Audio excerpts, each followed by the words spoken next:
오늘 다룰 주제는 우리가 이 챗GPT의 기본적인 자판기적인 구조를 좀 벗어나는 방법에 대해서 얘기를 좀 하고 싶습니다. 자판기적인 구조는 사실 곧 우리를 그런 생각의 구조로 이렇게 강요를 해놓는 거죠. 넣으면 되돌아오는. 근데 이 과정이 자꾸 반복되면 우리들의 사고 과정이 중간에 연산이라든지 어떤 과정에 대한 관점이 전혀 사라지게 되거든요. 그래서 이것들을 어떻게 그럼 바꿀 수 있느냐? 제가 보기에는 인터페이스를 바꾸는 방법이 있다라는 거예요. 근데 기본적으로 챗GPT에서 어떻게 인터페이스 바꿉니까? 근데 그 약간의 방법은 있다라는 거죠. 챗GPT 왼쪽에 있는 챗GPT스라고 해서 약간 우리가 사전 프롬프트를 집어넣고 참조할 자료를 이렇게 수정해서 넣을 수 있는 그런 활용법이 있는데 그걸 통해서 나만의 챗봇으로 바꿀 수 있는 방법이 있고 뭐 제미나이도 잼스라고 하는 그 저기 기능이 그런 기능을 가지고 있죠. 근데 이것도 역시 뭘까요? 채팅의 형식에서는 완전히 벗어날 수가 없거든요. 그래서 가장 좋은 방법 중에 하나는 뭡니까? 구글의 AI 스튜디오로 들어가서 아예 이런 꼴 자체를 알고리즘으로 다시 짜고 그리고 알고리즘 뒤에 이제 이 생성형 API, 인공지능 API가 작동하도록 만드는 방식도 있다라는 거예요. 근데 되게 무시무시하잖아요. 뭐 알고리즘을 짠다 이런 게. 근데 이조차도 지금 누가 조력을 한다? AI가 조력을 해주고 있으니까 구글의 AI 스튜디오로 가서 나만의 아이데이션, 이 아이디어를 주고받고 언어적으로 조형하는 이 과정을 자기만의 스타일로 이렇게 순서화 시켜보세요. 그러면 굉장히 재밌는 그런 결과물이 나옵니다. 그걸 경험해봐야지만 제 말이 이해가 될 거예요.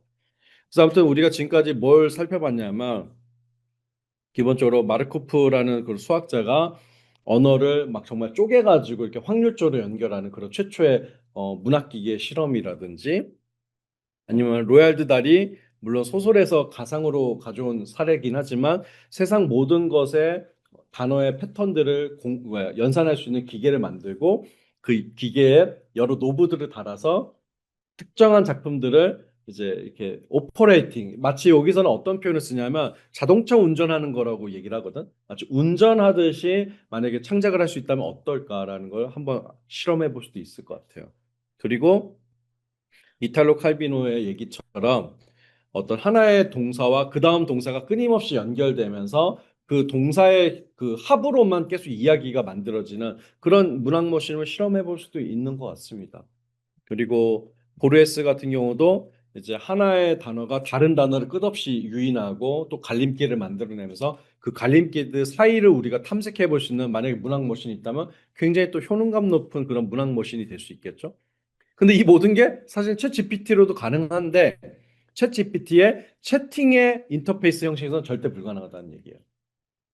그 재미난 건 요거는 뭐 하나의 사례로 제가 그냥 이렇게 임의로 앱을 만들어 왔지만 그 옛날에 그 뭐였지 그게 제목이 AI 던전이라는 그 프로그램이 있거든. 지금도 있어요. 근데 옛날 초창기의 AI 던전에는 그 되게 다양한 실험실이 또 운용되고 있었어요. 그 실험실에서 그 당시 엔지니어들이 이 API를 이용하면 어떤 식의 문학 실험이 가능할까? 이런 것들을 온갖 종류의 실험들을 이제 실험을 해본 적이 있었는데 가장 제가 보기에 그 인상 깊었던 게 뭐였냐면 지금은 사라졌지만 한 문장을 내가 써내잖아요. 그러면 이 기계가 다음 문장을 추천을 해줘요. 그럼 제가 그걸 눌러요. 그러면 그 문장으로 연결돼서 이제 문장이 합쳐지지 않습니까? 그런데 내가 고르지 않은 문장들 있죠. 걔네들도 잠재적으로 숨겨져 있게끔 만들어 놨어요. 사실 원래 그게 원리예요. 챗GPT도 그래요. 근데 우리가 모르잖아요. 다른 경로가 뭔지는. 그래서 예를 들어 계속 이렇게 문장 만들고 기계가 만들고 내가 만들고 기계가 만들고 해서 합쳐지잖아요. 그러면 A라는 이런 하나의 소설의 형태가 나오지 않겠습니까? 그런데 중간중간 클릭을 하면 잠재된 다른 수도 열어볼 수 있게 해놨어요. 브런치를. 되게 아름다운 프로그램이에요. 그러니까 이런 거요. 나는 오늘 주인공이 뭐 양치질 하다가 갑자기 뭐 어떤 미스테리한 어떤 기운을 느껴서 누군가 추적하는 얘기를 만들었지만 갑자기 되게 신비한 고대 마법의 이야기로도 흘러갈 수 있음을 확인할 수가 있어요. 나중에. 근데 이게 창작자에게 주는 엄청난 영감은 뭐냐면 그렇구나. 하나의 작품은 굉장히 많은 잠재수를 가지고 있구나. 마치 정말 우리도 여기서 갈림길이 많잖아요. 이 숲에 들어가면 우리가 인간이 만든 길 말고도 얼마나 많은 길이 있어. 그 길들이 그렇게 무한함을 확인한 것만으로도 이 작품을 다음 연결할 때 굉장히 많은 영향을 받게 돼 있습니다. 그걸 열어보게끔 만든 그 프로그램이에요. 근데 그걸 폐지시켰어요. 그 서비스를 AI 던전에서.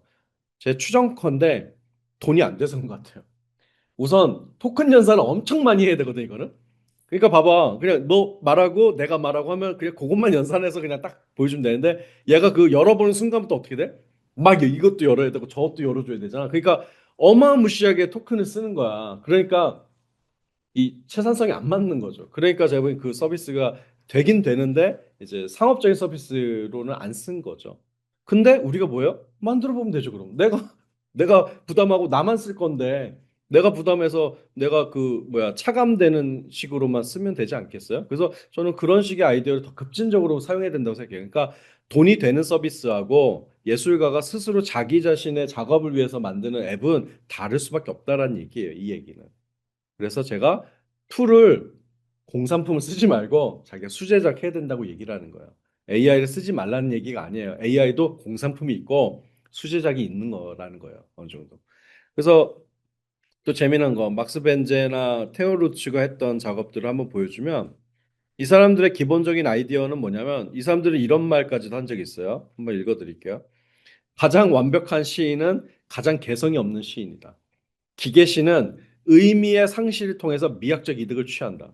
이거 약간 제가 아까 얘기했던 마르코프 체인의 아이디어랑 유사하지 않습니까? 의도란 건 존재하지 않아. 직전에 단어만 있을 뿐. 의도란 건 존재하다. 이야기란 건 존재하지 않아. 직전에 동사만 있을 뿐. 사실은 이탈로 칼비노나 보르헤스나 마르코프나 다 비슷한 얘기하는 거예요. 쓰니까 써진다라고 하는 거는 사실 되게 다양하게 표현한 것뿐입니다. 그래서 심지어 급진적으로는 이렇게까지도 말하는 거예요. 시인에게 개성이 어디 있어? 오히려 개성이 없는 보편적인 확률의 연결만으로도 그게 가장 훌륭한 시가 될 수 있는 거야라고 말하는 거예요, 이게.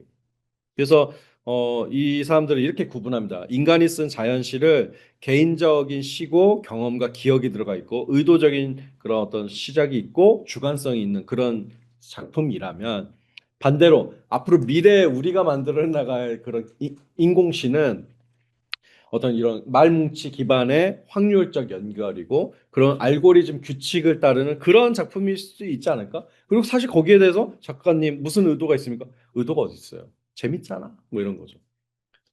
하나의 놀이의 규칙이고 재밌잖아. 그리고 이런 어떤 무작위성이 오히려 우리가 만들어낸 언어들의 진실을 드러내잖아. 라고 하는 오히려 가장 정직한 시인이 알고리즘 시인이라는 그런 관점을 가지고 있어요. 그래서 이런 건 이제 의미 정보가 아니라 일종의 미학적 정보라고 그냥 이제 설명하죠. 그러니까 정보가 그 자체로 연산되는 과정이 아름답다는 뜻이에요. 이 쉽게 얘기하자면은 뜻, 의도 이런 게 아니라. 그래서 인양반들이 뭐 이런 식으로 이제 분석을 하는데 카프카의 소설 성 아십니까, 여러분? 그 성이 예를 들어 그런 거잖아요. 측량사가 뭐야 성주한테 이제 의뢰를 받아가지고 그 성 안에 들어가서 이제 그런 의뢰를 받아서 이제 그 의뢰를 완수를 해야 되는데 성주가 보이지도 않고 끊임없이 그 안에서 막 헤매는 얘기거든요. 그러니까 사실상 우리가 재밌는 얘기는 아니에요. 근데 뭔가 목적 없이 끊임없이 배회하고 부유하는 그런 이야기를 담고 있어요. 이거를 만약에 함수로 만든다면, 네, 어떤 규칙. 이런 종류의 이야기거든요. 이걸 규칙으로 만든다면? 리미트. 리미트 뭐 성주 뭐 이거요? 뭐 다다를 수 없음 뭐 무한 뭐 이런 뭐 무한수 뭐 이런 거? 네. 음. 어느 간격으로 비매기 오케이. 그래서 뭐 랜덤 함수가 들어가서 적당한 선에서 계속 결말이나 목적지가 뒤로 밀려나고 계속 다다르지 못함. 뭐 이런 식의 일종의 함수를 만들어낼 수 있다는 거죠. 근데 되게 적합한 얘기예요. 제가 카프카 저도 많이 읽었는데 카프카 소설은 언제나 다다르지 못함이 들어가 있어요.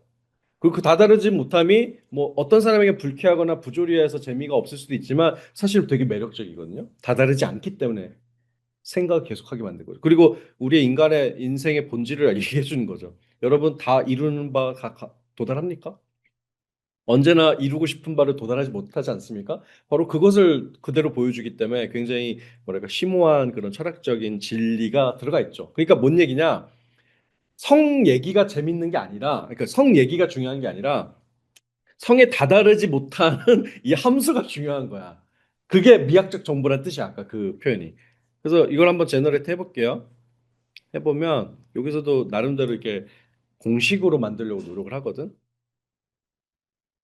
그래서 성에서 발췌한 그런 단어들의 관계를 그 서술하는 작업을 했어요. 인양반들이 막스 벤젠이. 그래서 한번 보면 이런 거야. 성과 관리가 이제 교집합이 있고, 예? 또 뭐야? 제로를 향해서 향해 가죠.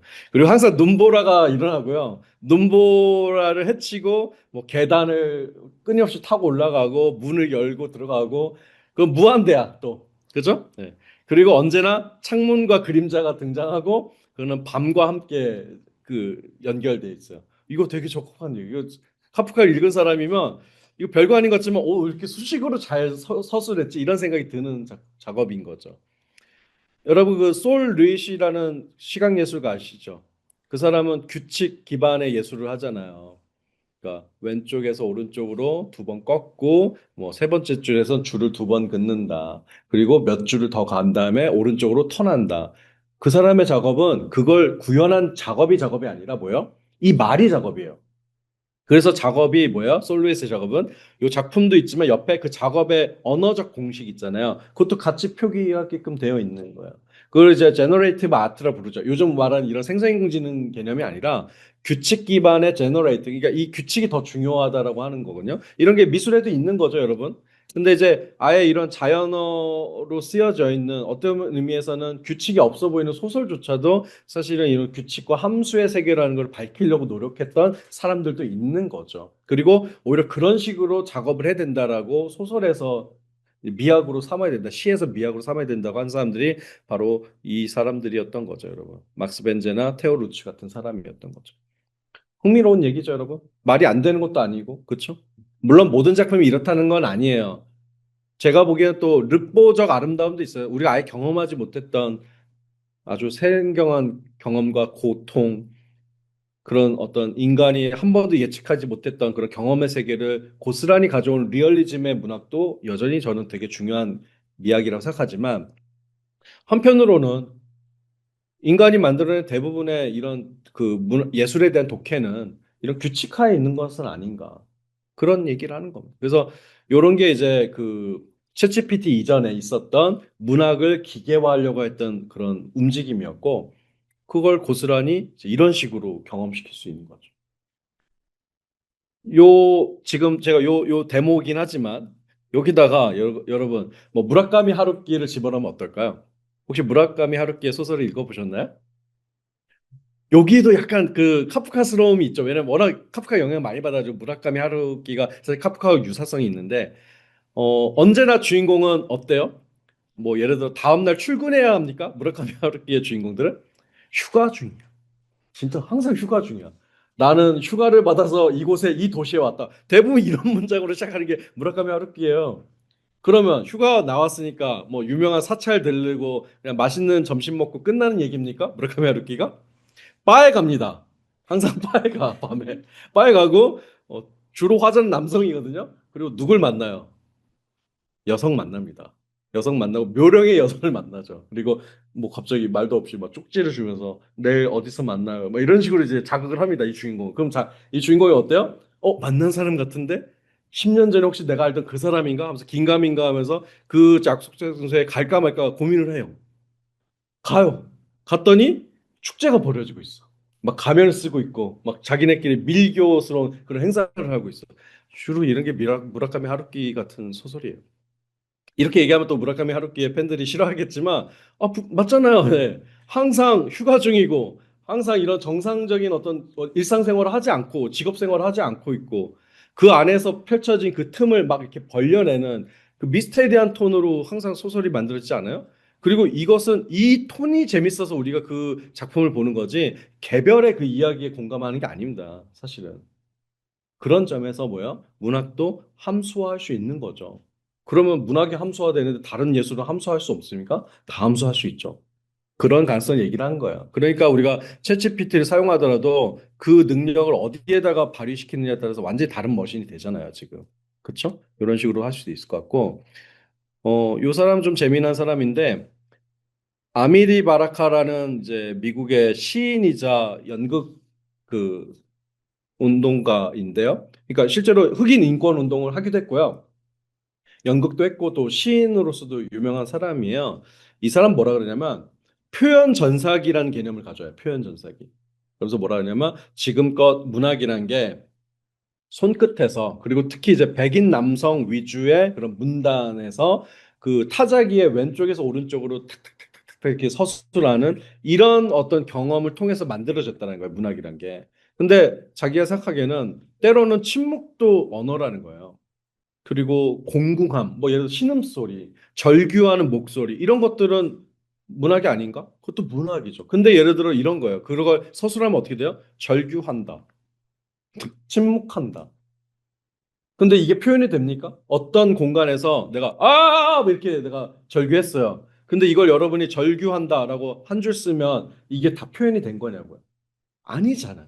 언어의 해상도가 이 감각의 해상도를 못 따라가는 거잖아요. 그리고 때로는 어떤 침묵은 진짜 예를 들어 저항의 침묵이 있을 수도 있고 뭐 고통의 침묵도 있을 수 있고 뭐 환희의 침묵도 있을 수 있잖아요. 이 모든 것이 설명이 안 되는 거야. 그래서 뭐냐면 아메리 바르카가 조금 더 미래에 대한 얘기를 하는 거야. 어떤 기계가 있다고 칩시다. 그게 표현 전사기야. 모든 표현이 다 전사가 되는 거야. 그래서 나의 표현이 막 이렇게 수치화되고 수치하는 얘기를 하지 않지만 만약에 그런 이제 작동을 통해서 남김없이 서술된다면 그런 기계말로 새로운 워드 프로세서라고 그랬어. 그 재밌죠. 그러니까 이 아티스트들의 아이디어는 정말 뭐 어디까지 가는지 모르겠을 정도로 만들어지지만 만약에 이걸 만들다면 이런 거야. 예를 들어 제가 이제 저거 만든 거예요. 눈뜨기 이제 카메라 좀 연결해 놨거든요. 네, 이렇게 나오죠? 네. 그리고 마이크도 누르고 해볼게요.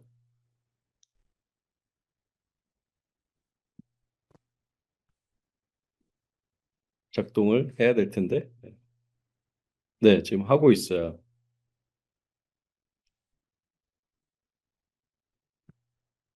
지금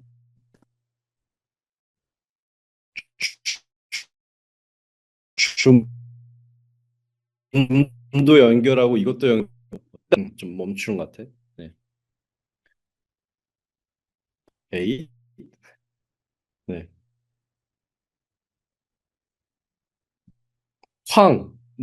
저기 뭐야 장면 하나 집어넣고요. 텍스트로. 지금 이제 육체 파편을 시로 조립 중이래요. 아, 내가 뭘 표현했었어야 되는데 그냥 그냥 이런 것만 표현됐군요.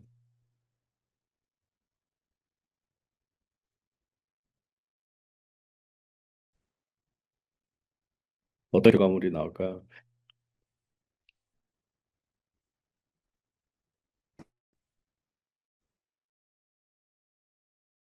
이게 이제 우리 있잖아요. 그것들은 기본에 먹게 해놨어요. 그리고 예를 들어 제가 이제 최초로 텍스트로 반쪽 하나 집어넣고 그리고 모션에 대한 어느 정도 인식이 되게끔 만들어 놓은 거예요. 그래서 제가 비명을 지르고 있다, 막 슬픈 표정을 했다 이러면 슬픔과 비명 정도는 구별할 수 있게끔 해놓은 데모예요. 그러면 이런 식의 문장들이 나온다라는 거예요. 우리 이거 창살 있는 거 알잖아, 지금. 대단하지 않아요? 창살이 지금 약간 저기 뭐 감옥 갔다고 얘기를 하고 있는 거죠, 지금. 아, 저 창살 같은 격자, 유리너머의 흐릿한 세계를 거부하는 단단한 두 개로의 직립. 안경, 나 안경 끼는 것도 알아. 그죠? 네. 두 개의 은하고 차가운 금속 테두리 안에 들끓는 시선의 핵, 타다닥. 웃고 있는 것도 알고 있네요. 네. 그러니까 뭔 얘기냐? 그 타자기로 뭘 치고 있잖아, 우리가. 그것만이 워드 프로세서가 아니라는 거지. 음성을 인식할 수 있는 기술이 있고, 뭐 감정을 섬세하게 만약에 인식할 수 있는 기술이 있다면 왜 이렇게 쓰지 않냐는 거야, 이 얘기는. 근데 오늘날 이렇게 간단한 데모로도 만들 수 있는 거잖아요. 너의 이야기를 해봐. 근데 너의 모든 섬세한 얼굴과 표정과 뭐 목소리의 침묵까지도 내가 해석을 해줄게 하면서 그런 기계를 여기다 놓는다고 생각해봐. 좀 더 풍부하게 설명되는 거 아니야? 그러니까 이 사람은 이제 이거를 그러니까 거의 시를 만드는 머신으로 본 게 아니라 내 보기에는 오늘날 예술로 치면 이제 퍼포먼스 머신에 가까운 것 같아요. 이 복합적인 모든 맥락과 이 분위기, 공기 이런 것까지도 만약에 표현의 대상이 될 수 있다면 그게 왜 문학이 아니겠느냐까지 이제 질문하는 거죠. 아무튼 이 사람은 이거를 문학 작품에서 얘기를 한 게 아니라 상상이 아니라 어떤 이론을 통해서 말한 거예요. 그래서 그 윤리와 테크놀로지라는 그 글에서 본인은 이 흑인 이제 저기 예술가로서 그런 이제 정체성이 있는 사람으로서 지금까지 이 문학이라는 것이 너무 단일한 어떤 워드 프로세스에 의해서 만들어졌다고 생각한다. 그거는 뭐야? 책상에 앉을 수 있는 사람, 그리고 배운 사람, 그 글을 정돈해서 주어 서술어를 만들어낼 수 있는 사람 다 결국은 공부를 하는 사람들이죠. 근데 이 사람 뭐냐면 길거리에서 워드 프로세스가 작동해야 된다고 보는 거지. 좀 되게 재밌는 아이디어지, 그렇지? 그러니까 지금 예를 들어 우리가 좀만 노력하면 사실은 AI를 힘을 이용해서 모션 인식 데이터부터 시작해서 여러 주들을 이용해서 해낼 수 있지 않을까? 그런 거예요. 그래서 간단하게 완벽한 네. 그리고 이 아미리 바라카의 영향을 받았던 또 다른 작가가 앨리슨 페리시인데요. 앨리슨 페리시는 이런 작업으로 유명한데요. 여러분, 이게 뭐예요? 뭐 마스, 비너스, 머큐리, 어스 다 행성 이름이죠, 여러분? 네. 근데 혹시라도 만약에 가상의 행성이 이 사이에 있었다면 어떤 명칭으로 불러야 될까? 이런 거 좀 궁금하지 않습니까? 그런 걸 이제 제너레이팅하는 그런 작업을 했었어요, 이 사람은. 예를 들어 우주에 만약에 정말 존재하지 않지만 존재하는 만약 행성이라고 생각을 해봅시다. 네. 네. 화성과 우리 사이는 메스라고 하는 그런 행성이 따로 있어야 된다고 하는 거죠, 여러분. 네. 뭐, 이 가운데, 이 모든 행성의 가운데 있는 것은 뭐라 불러야 돼요? 메버너스? 뭐 이렇게 불러야 되네요. 네. 아, 근데 이거는 이제 완벽한 시뮬레이션은 아니고요. 실제로 이제 이 앨리슨 페리스는 훨씬 더 정교한 작업을 해요. 뭐냐면 저는 지금 어쩔 수 없이 앱으로 구현안이라고 글자를 그냥 조합하는 수준에서 얘기를 한 건데 이 사람이 실제로 한 작업은 뭐냐면 음성을 음파로 이제 우리가 볼 수가 있잖아요. 이렇게 파형으로 볼 수 있잖아요. 그 파형의 가운데점에 있는 발음을 끌어내요. 이해가? 지금 그냥 알파벳 단위로 그냥 이렇게 섞어놓은 수준이잖아요. 그냥 데모일 뿐이에요. 개념적으로. 근데 이 사람은 예를 들어 마스, 어스 이러면 마스 이런 식의 어떤 그 파형을 가지고 가운데점을 찾아내는 작업을 하는 거죠. 그러니까 뭐냐면 세상에 없는 발음이야. 세상에 없는 언어고. 그러면 이 작업 말고 뭔 작업을 하냐? 끝없이 이런 작업을 하는 거야.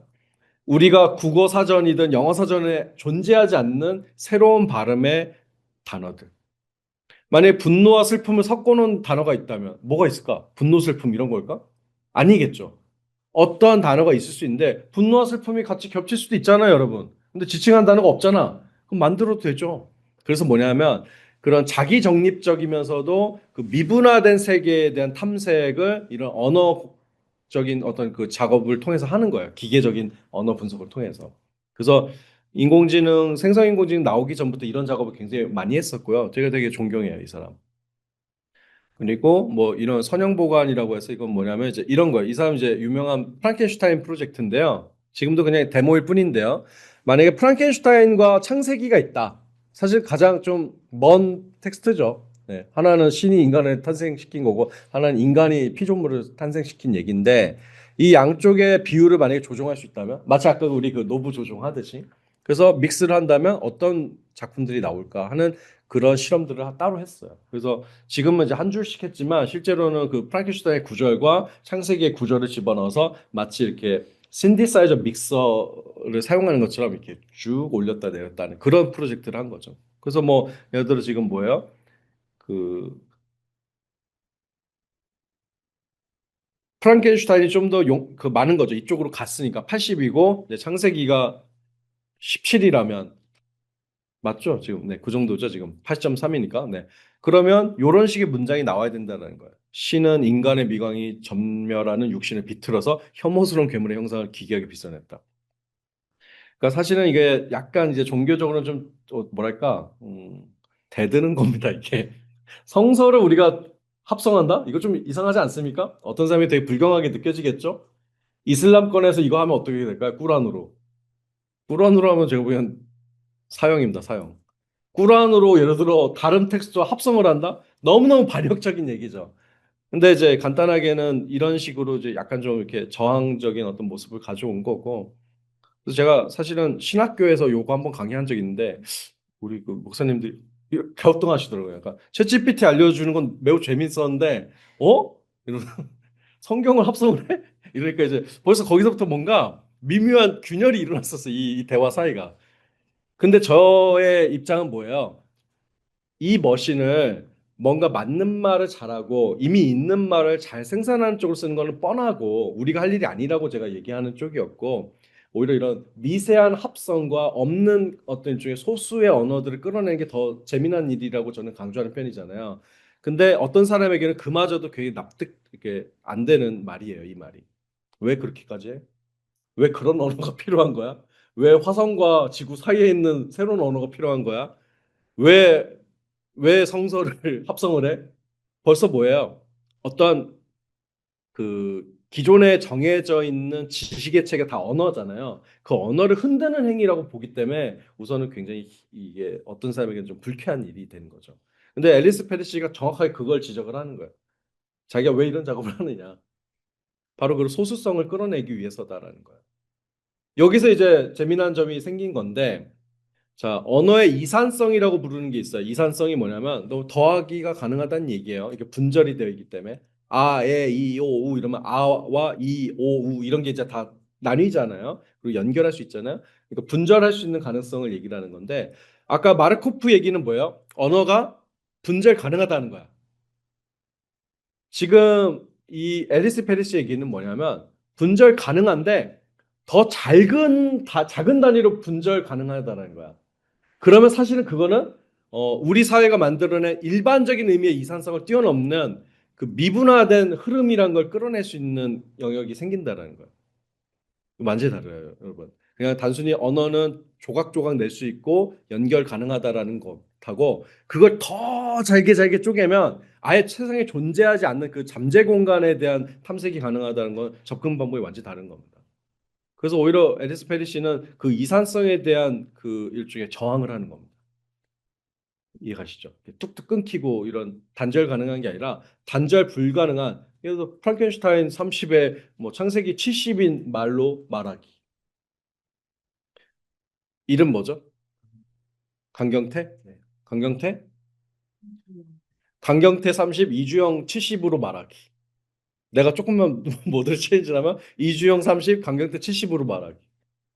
우리 이런 경험은 없잖아요. 그냥 반반은 가능할 것 같아요. 그냥 이 사람의 말투를 일부 흉내내서 그냥 내 얘기랑 섞는 그냥 반반 정도를 그냥 이렇게 넌지시 그냥 말하는 건 상관없는데, 예를 들어 29와 뭐 71의 관계, 69와 뭐 31의 관계 이런 것들을 우리가 조정해 본 적이 없잖아요. 이런 미세 조정을 해본 적이 없잖아. 그러니까 그런 탐색을 통해서 언어가 가지고 있는 그런 일종의 권위와 어떤 그런 어떤 특정한 그런 이산성이 만들어내는 그런 그 힘이 있는데 이걸 흔들어 버리자는 얘기예요. 그래서 이 사람이 아메리 바라카라고 하는 아까 그 작가 있잖아요. 그 작가의 영향을 많이 받은 거예요. 왜 워드 프로세서는 왼쪽에서 오른쪽으로만 서술되고 서술되는 것만 서술되는가? 이 미분화된 세계에 대한 탐색은 왜 불가능한가? 그것을 만약에 기술이 발달한다면 해야 된다고 말하는 거거든. 근데 이런 간단한 데모를 통해서도 우리가 무슨 말인지 알겠다라는 거죠, 이게. 네. 그리고 뭐 마리네티 관련해서는 뭐 간단하게 제가 이렇게 이것도 데모를 해봤는데 요거 이런 거예요. 아, 요거 눌러야 되는군요.